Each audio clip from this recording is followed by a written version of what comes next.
Halo Sobat Geopolitik. Dunia kembali diguncang peristiwa besar. Baru saja Presiden Amerika Serikat, Donald Trump, bertemu dengan Presiden Rusia, Vladimir Putin, di Alaska. Pertemuan yang digadang-gadang sebagai momentum penting untuk perdamaian Ukraina itu ternyata berakhir tanpa hasil. Dan hanya beberapa jam setelah pertemuan berakhir, puluhan drone dan rudal Rusia langsung menghujani langit Ukraina. Pertanyaannya, apakah ini sinyal bahwa Putin mengirim pesan keras kepada Trump dan Barat? Atau justru bukti bahwa perdamaian masih jauh dari kenyataan? Mari kita bahas tuntas dalam 20 menit ke depan. Pertemuan bersejarah ini berlangsung di Alaska, pada Jumat 15 Agustus 2025 waktu setempat. Trump dan Putin berbincang selama 3 jam. Fokus utama tentu saja, perang Rusia-Ukraina yang sudah berlangsung lebih dari 3 tahun. Namun sayangnya, hasilnya mengecewakan. Tidak ada kesepakatan gencatan senjata, tidak ada komitmen penghentian serangan, bahkan tidak ada pernyataan bersama yang jelas. Barat terutama Uni Eropa dan NATO sudah menekan Rusia selama berbulan-bulan untuk berhenti menyerang, tetapi Kremlin tetap bergeming. Trump dalam wawancaranya dengan Fox News usai pertemuan mengatakan, sekarang, semuanya tergantung Presiden Zelensky untuk memanfaatkannya. Seolah ingin lepas tangan, Trump menegaskan bahwa beban ada di pundak Ukraina, bukan di Amerika. Dan hanya beberapa jam setelah pertemuan itu usai, serangan besar-besaran Rusia pun terjadi. Angkatan Udara Ukraina melaporkan bahwa Rusia meluncurkan rudal balistik Iskander-M serta 85 drone kamikaze tipe Shahed. Serangan ini menargetkan berbagai wilayah, terutama di garis depan pertempuran. Dari 85 drone yang diluncurkan, Ukraina mengklaim berhasil menembak jatuh 61 di antaranya. Meski begitu, puluhan drone lain tetap berhasil mencapai target, menyebabkan kerusakan di sejumlah infrastruktur militer maupun sipil. Pesan apa yang ingin disampaikan Putin dengan serangan ini? Banyak analis menilai, ini adalah sinyal keras kepada Trump bahwa Rusia tidak akan tunduk pada tekanan diplomasi. Serangan ini tidak hanya soal militer, tapi juga soal psikologi dan geopolitik. Bagi Ukraina, ini adalah pukulan telak. Harapan bahwa pertemuan di Alaska bisa menghasilkan setidaknya jeda serangan, langsung pupus. Justru kebalikannya, Rusia memperlihatkan bahwa mereka semakin percaya diri. Bagi Barat, khususnya Uni Eropa, ini adalah alarm bahaya.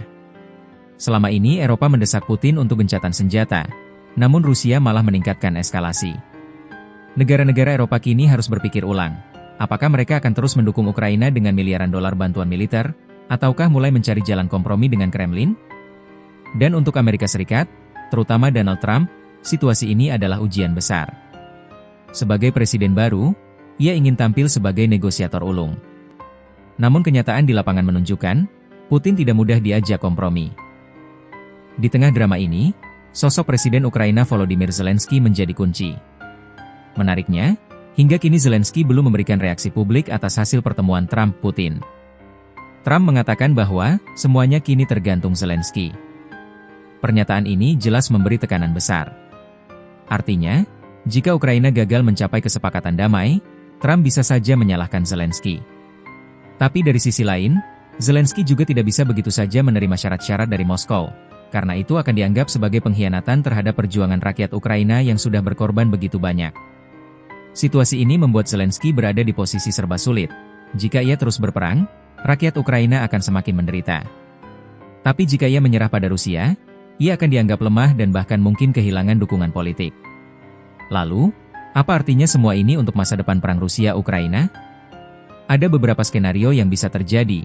1. Eskalasi berlanjut, Rusia akan terus meningkatkan serangan, menggunakan rudal balistik, drone, bahkan mungkin senjata baru. Ukraina akan bertahan dengan bantuan Barat. 2. Negosiasi dipaksakan, Trump bisa saja mendorong Zelensky untuk menerima syarat damai ala Kremlin. Namun ini berisiko menimbulkan konflik politik internal di Kiev. 3. Perang dingin baru, jika negosiasi gagal total, hubungan AS-Rusia bisa semakin memburuk, dan dunia bisa kembali masuk ke era blok-blok kekuatan seperti masa Perang Dingin.